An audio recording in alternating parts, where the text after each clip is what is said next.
તો આ તરફ સુરતમાં પેટ્રોલ ડીઝલના ભાવમાં થયેલા વધારા અને ડીઝલની અછતની અફવાઓને કારણે ટ્રાન્સપોર્ટેશનનો ઉદ્યોગ ભારે મુશ્કેલીમાં મુકાયો છે।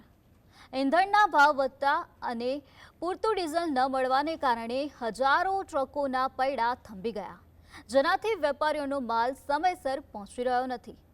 ટ્રાન્સપોર્ટ એસોસિએશનના જણાવ્યા અનુસાર અગાઉ જે માર્ગો પર 400 ટ્રકો દોડતી હતી, ત્યાં હવે માત્ર 100 ટ્રકો જઈ રહી છે।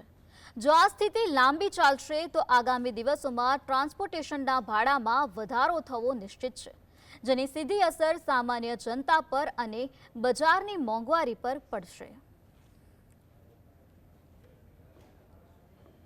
अभी कल तक तो पोजीशन ये थी, कहीं पेट्रोल पंप पे डीजल नहीं मिल रहे थे, ड्राइवर के फ़ोन आ रहे थे डीजल नहीं मिल रहा है तो गाड़ी रोक देनी पड़ती है।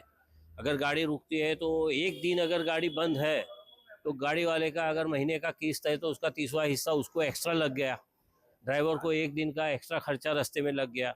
ये सब दिक्कत होती है। बाकी और तो माल लेट पहुंचता है, ये तो सबसे बड़ी परेशानी होती ही होती है।